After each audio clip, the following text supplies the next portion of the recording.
ঢেঁকির ধারে দাঁড়িয়ে এবার মুখ ধুচ্ছে, এবার মুখে জল নিয়ে সব বাঘ এখান থেকে এসে মাঠ পিটিয়ে করে দুটো হাত তুললেন বাবা ডান পা সামনে দিয়ে বাঘের ল্যাজ ধরে টান দিয়েছি। দেওয়ার পরে বাঘটা আমার মাথার দিয়ে বাঘের ঘাড়ে উঠতে লাফ দিয়ে পড়ে গেল। নমস্কার বন্ধুরা, আমরা এই মুহূর্তে রয়েছি সুন্দরবন ছোট মোল্লাখালী কোস্টাল থানার জেমসপুর গ্রামে। এই গ্রামে কিন্তু প্রায়ই লোকালয়ে বাঘ চলে আসতো, জঙ্গল থেকে ছোট্ট নদী পেরিয়ে বাঘ এই গ্রামে চলে আসতো। সেরকম একটা সাংঘাতিক ঘটনা ঘটেছিল। সন্ধ্যাবেলা একজনের বাড়িতে বাঘ এসেছিল এবং ওনার মায়ের উপরে আক্রমণ করেছিল। তো ছেলে সেই মুহূর্তে তাৎক্ষণিক সাহসিকতার পরিচয় দিয়ে বাঘের সঙ্গে লড়াই করেছিলেন এবং মাকে বাঁচিয়েছিলেন। আজকে আমরা সেই ঘটনার কথা সরাসরি ছেলের মুখ থেকে শুনে নেব। আচ্ছা, প্রথমে জেনে নেব আপনার নাম। আমার নাম দিলীপ গায়েন। আচ্ছা, যে ঘটনার কথা আমরা শুনেছি এটা একটা সাংঘাতিক ঘটনা, তো সেই দিনকে কি ঘটনা ঘটেছিল যদি একটু শুরু থেকে বলেন। ওই দিন বুধবার ছিল, ওই দিন আমি সারাদিন মাঠে নামাজ চাষি এবং নামাজ চাওয়ার পরে বিনয় মেদার নামে একজন লোক ছিল, সে বড় লোক, সে তাদের বাড়িতে না ভাইতলার কাজ হয়, 7খানা নাঙল চাষ হয়, তার আগের নাঙল চাষ করেছি। করে বাড়ি এসে শুনলাম মা বললো যে আমি ঝিঙা কুচি ঘাসটা তুলে রেখেছি, বাজার নিয়ে যেতে হবে। আমি ওই দিন ওই চাকর মাথা করে বাজার গেছি, গেলে ওই দিন ঝিঝির করে বৃষ্টি হচ্ছে। আচ্ছা, আমি যাবার কিছু মানে ঘন্টা 10-এর মধ্যে আমার মাছ সব বিক্রি হয়ে গেল। বিক্রি হওয়ার পরে আমি আস্তে আস্তে মা পান তামাক খায়, পান তামাক নিয়ে আমি বাড়িতে আসি। আচ্ছা, এসে দেখি বাড়িতে ওই দুধের ধান ছিল 4 বস্তা। আমার চাষা মানুষ, চাষবাস করি। এবার ওই 4 বস্তা ধান ছিল, তাই ব্যাপারী হিসেবে মাপছে, মা ঠেলে দিচ্ছে আর ব্যাপারীরা মাপছে, বস্তা ভরছে। এবারে 4 বস্তা ধান তোলার লোক হচ্ছে না। আচ্ছা, আমি ওই 4 বস্তা ধান ওই বৃষ্টি মাথায় 4 বস্তা ধান তুললাম, বলো তোকে 11 টাকা করে দেবো বস্তা, তুই ধান কটা তুলে দেওয়ার। তুলে দিলাম। তারপরে ওই দিন বুধবার রেডিও যাত্রা হতো, সেই যাত্রা শুনছি রাস্তা বসে বসে, মানে একটু সন্ধ্যার দিকে, সন্ধ্যাবেলা। হ্যাঁ, তখন কিরকম কটা বাজে? মোটামুটি 6:30, 7টা এইরকম, মানে একেবারে সন্ধ্যার সময়। সেই জ্যোৎস্না চাঁদের আলো, পূর্ণিমা রাত। আমি মামা বলছি মামা খেলে ভাত দাও, বলে ভাত খাচ্ছি। এমন সময় আমাদের দুতলা ঘর ছিল, ঘর ঝড়ে পড়ে গেলে আমরা দুতলা ঘর পেয়েছিলাম। আচ্ছা, দুতলা বাংলা ঘর।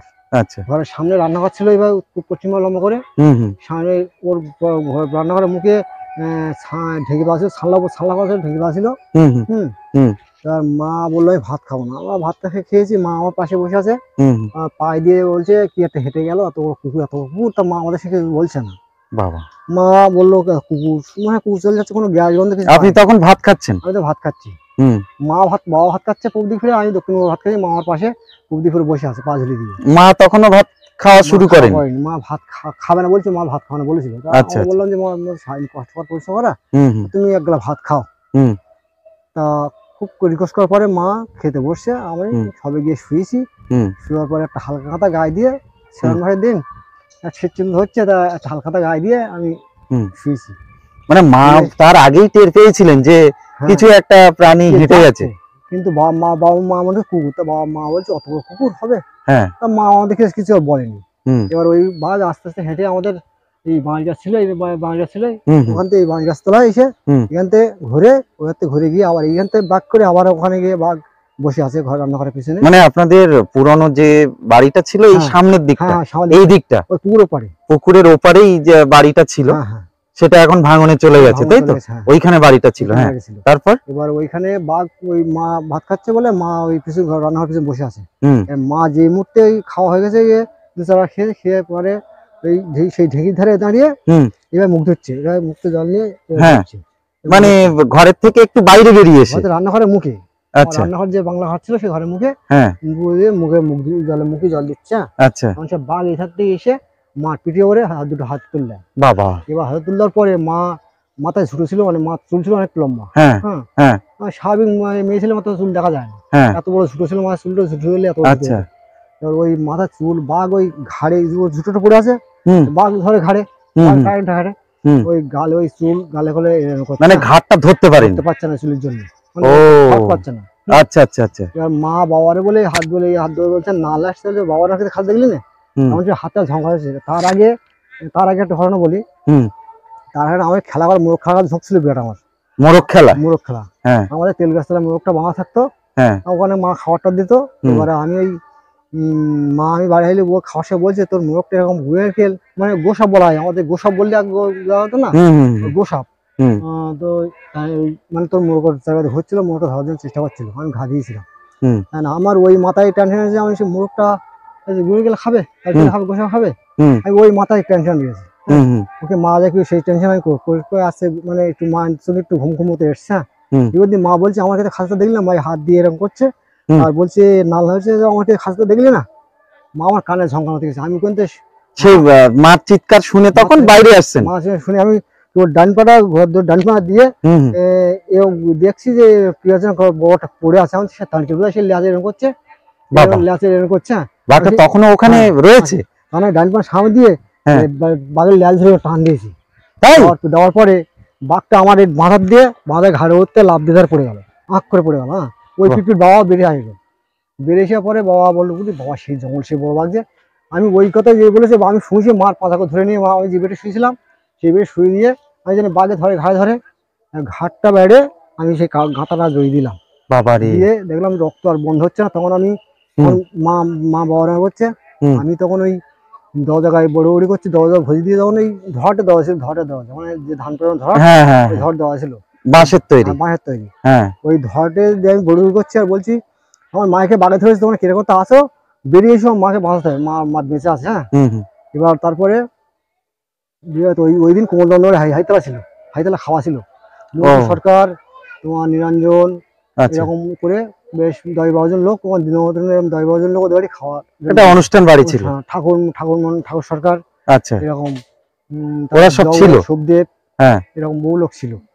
আর ওই শুনে আমার মন্টু সরকারেরও, মন্টু সরকার আমার মা দিদি বলে, সেই সম্পর্কে আমার মামা, আর ও বললো আমার দিদিকে বাঘে ধরেছে, চল ওর সঙ্গে চল। একটা নিয়ে আসলো, আমাদের ঘর ছাড়া রাস্তা অন্তর 5-7 মিনিট হেঁটে যায়, দুই ধারে গাছ গাছ ভর্তি, ঢাড় গাছ, ঝিঙে কুশি গাছ, পাট গাছ, ছোট রাস্তা, গলি মতো রাস্তা, ওই রাস্তা দিয়ে এরকম হাতে ঠেলে ঠেলেও যাওয়া আসা করতে হয়, বাড়িতে যাওয়া আসা করতে হয়। ওই অবস্থা দেখি ওরা রাস্তায় হ্যাসাক লাইট জ্বলছে, তখন বাঘ আমার ঘরের পিছনে হা করে এরকম করছে, তখনও যায়নি, ঘরের পিছনেই আছে, নাল পড়ছে গাল দিয়ে আমি দেখতে পাচ্ছি। বাবা, শালকারের চৌকাঠের লাঠি, এরকম লাঠি আমার সবসময় আমার সিদ্ধ থাকতো, আর লাঠিটা আমি এইবার ধরেছি, এবার ধরে বলছি মাকে যখন বাড়িতে আসতো আমার কি ভয়, আমার মনে হয় বিশাল সাহস হয়ে গেছে। আমি ওইভাবে লাঠি নিয়ে, তখন বৃষ্টি হচ্ছে কিন্তু আমি ওইভাবে যাচ্ছি, বাইরে বেরিয়েছেন একা বাইরে বেরিয়েছি, ওই সরু রাস্তায় যাচ্ছি, তখন বাঘ ঘরে ফিরে নাচে কিন্তু। বাবা, তারপরে ওখান থেকে গিয়ে আমি ওখান থেকে ওরা ওই লাঠি দিয়ে আমার মা হাসি উঠছি, আর লাঠি ধরে উঠছি, হাত দিয়ে উঠছি, আমার ওই লাঠি ওরা বাড়ি মারছে। হ্যাঁ, বাড়ি মারছে ওরা বাড়ি, বাঘ বলে বাড়ি মারছে। হ্যাঁ, আমি বাঘ না, আমি দিলীপ, আমি তোমাদের দিকে আপনার উপরেই বাড়ি মারছে, ওরা বাঘ ভেবেছে, উপর দেখাচ্ছে, অন্ধকার দেখাচ্ছে উপর। হ্যাঁ, এখন আমি ওই গিয়ে ওকে বললাম যে মাকে বাঘে ধরেছে।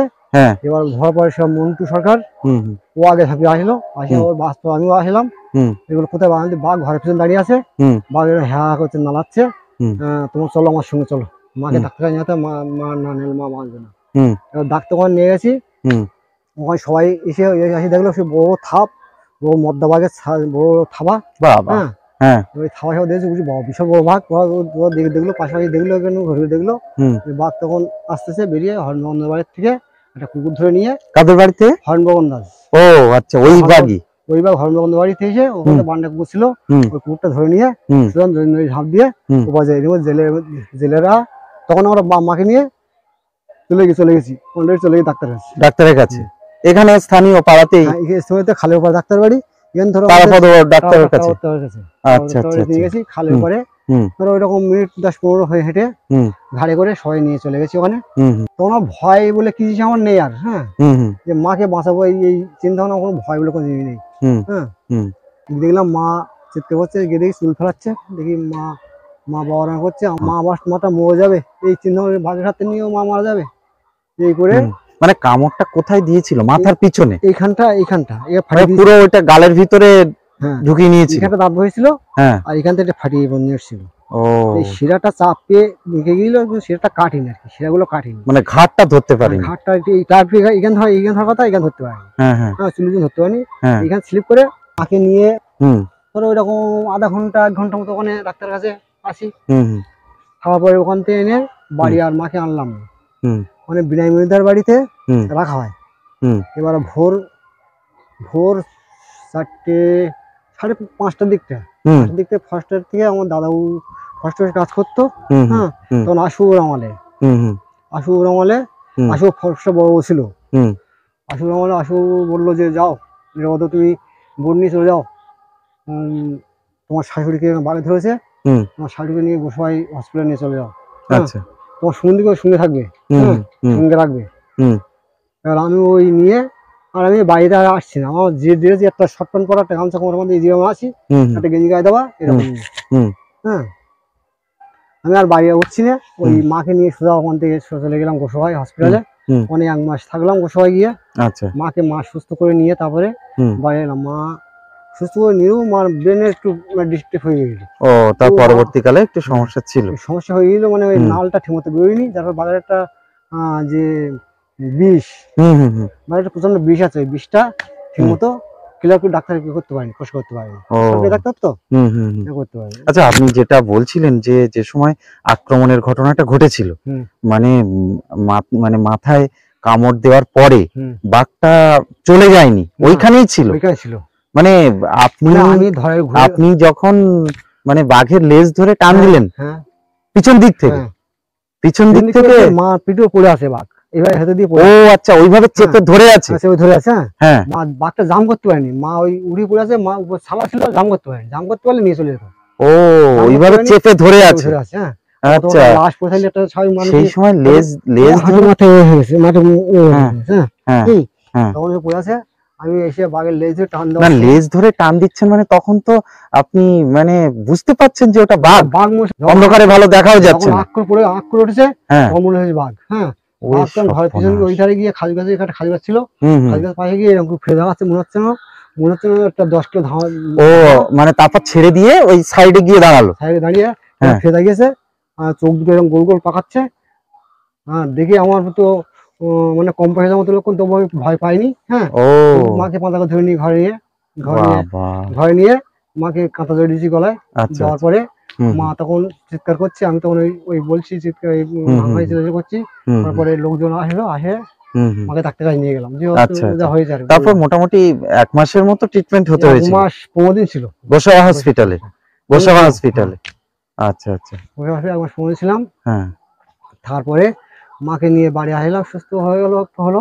হুম হুম বাড়ি আনলাম, বাড়িতে দেখাশোনা করার কেউ নেই, মা বাবা কান্নাকাটা ঘরে, আমি হুম বাবা কান্নাকাটি করে, বাবা যেতে পারছেন না, মাকে দেখতে বাড়িতে কেউ নেই। হুম হুম হ্যাঁ, হুম এবার মাকে নিয়ে চলে আসলাম বাড়িতে 1 মাস 15 দিন পরে। হুম আসার পরে মা ওই খায় দায় ঘুরে ঘুরে বেড়ায়। হুম হ্যাঁ, হুম হুম কিন্তু মার ব্রেনে ঠিক কাজ করে না, কাজ বাজ আচ্ছা, করে, একটু সমস্যা ছিল। ব্রেনে ঠিক কাজ করে, একটু সমস্যা হুম ছিল। হুম যার পরে হুম মা প্রায় ওখান থেকে 8-10 বছর বেঁচে গেল, ও ওই ওই অবস্থায় হ্যাঁ মা হুম মারা যায়।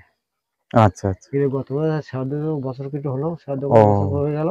আচ্ছা আচ্ছা এখন আমি একা ও আছি।